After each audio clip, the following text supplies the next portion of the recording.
నెల్లూరు జిల్లా ఎన్టీఆర్ నగర్లోని పార్కులో అభివృద్ధి పనులను మంత్రి పొంగూరు నారాయణ పరిశీలించారు. ఈ సందర్భంగా మంత్రి మాట్లాడుతూ రాష్ట్రంలోని మున్సిపాలిటీలను గత ప్రభుత్వం నిర్వీర్యం చేసిందని, గ్రీన్ కార్పొరేషన్ ని కూడా జగన్ సర్కార్ గాలికి వదిలేసిందని అన్నారు.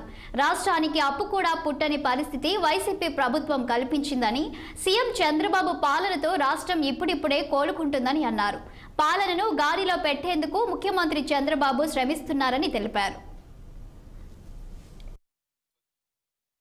తగ్గట్టుగా స్వచ్ఛాంధ్ర అనే కార్పొరేషన్ రాష్ట్రంలో పెట్టడం, దాని మీద అన్ని మున్సిపాలిటీస్లో ఉన్న పార్కులు కావచ్చు, సెంట్రల్ డివైడర్స్ కావచ్చు, ఎక్సలెంట్గా తయారైనాయి.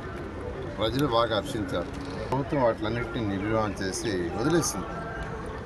ఎగ్జాంపుల్ నెల్లూరు తీసుకుంటే, నెల్లూరులో ఉన్న ప్రతి సైట్ని ఒక పార్క్ చేసాం. ప్రతి పార్క్ని యాక్చువల్గా చక్కగా డెవలప్ చేసాం. జిమ్ ఎక్విప్మెంట్ పెట్టాం. కానీ గత ప్రభుత్వం దాన్ని మెయింటైన్ కూడా చేయలే. కొన్ని ఏళ్ళు పోతే ఆ జిమ్ ఎక్విప్మెంట్కి కమ్మి చుట్టూ ఉండాలి. ఏమంటే సార్ అది పోయింది, పిల్లలు ఎక్కడ ఆడతారు, ఆడితే దెబ్బలు తగులుతాయని ఆడికి వచ్చిన తల్లిదండ్రులు కమ్ములు చుట్టారు. అలాంటి పరిస్థితి.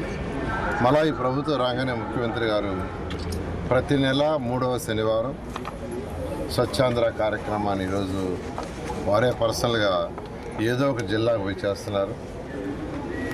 ఈ యొక్క కార్యక్రమంలోనే రాష్ట్రంలో ఉన్న అన్ని మున్సిపాలిటీలో పార్కులు కానీ, సెంట్రల్ డివైడర్లు కానీ వాటన్నిటిని డెవలప్ చేయమని ఆదేశించారు. దాని మీద ఈరోజు గ్రీన్ కార్పొరేషన్ కూడా 2000 మాజీ ముఖ్యమంత్రి